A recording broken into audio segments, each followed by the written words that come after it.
Paano kayo naging deboto ng Nazareno? Kasi po sa family po namin, lagi na po namin itong ginagawa, yearly po. Tapos, Panata na po kasi natin. So, hindi ba kayo napapagod sumasama kayo dito, pumipila? napapagod rin po, pero po para po sa devotion po. Tsaka po sakripisyo po to para sa Panginoon. Apa. Ano yung panalangin mo ngayon o hiling mo sa Poong Nazareno? Sana po gabayan po ako sa taon po muling lilipas po, gabayan po ako sa mga ginagawa ko po sa pang-araw-araw po. Sana po maging matatag yung samahan po ng pamilya namin. Tsaka po gabayan po ako sa pag-aaral patungo sa kinabukasan po. Yun po.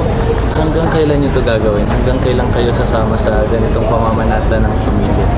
Hanggang kaya po namin kasi po alam po namin na kapag po ginawa namin ito po ay isang paraan ng pananalangin na kung saan naniniwala po kami na didinggin po ng Diyos yung panalangin namin. Bakit po kayo naging deboto ng Poong Nazareno? Ay po yung anak ko kasi, may anak akong bunso na babae ngayon, nasa abroad na siya. May sakit po yun, pero pinagano ko talaga kay Nazareno, talagang hiningi ko kung talagang para sa akin yung anak ko, pagalingin nila. Sabi marami nagsasabi, daling ko raw sa Nazareno. Kaya malaki na ngayon siya, 42 na ang edad. Anong taon po kayo nagsimulang maging deboto ng Nazareno? 1971. Ngayon gumaling na po yung anak niyo, ano na po yung pinapanalangin niyo ngayon sa Poong Nazareno? Ayun, sinasabi ko po, yung hindi ko maabot ng tanaw ang mga anak ko kasi yung iba nasa abroad. Siya nang bahala mag-ano sa kanila, maggabay, sabi ko. Nay, paano po nagsimula yung debosyon niyo sa Poong Nazareno? Hindi ko na po matandaan.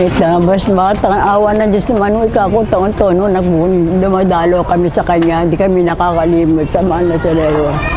Awa naman ng Diyos po sa paghingi namin sa Kanya ng napapagaling na rin po ang aming karamdaman. Kaya siya po hindi namin nakakalimutan. Simula bata po kayo, deboto na po kayo ng Nazareno? Opo. Hanggang sa tumanda po ako. Sa taon-taon niyo pong pamamanata, ano po yung pinapanalangin niyo sa Poon? Pinalangin ko po na pagkaloob po niya ako ng mahabang buhay at lakas ng katawan na mapaglingkod ko ang aking mga pamilya, aking mga anak. Hanggang kailan po kayo mamamanata sa Poong Nazareno? Hindi ko po masabi dahil hanggang binibigyan po niya ako ng buhay, hindi po ako makakalimot sa kanya.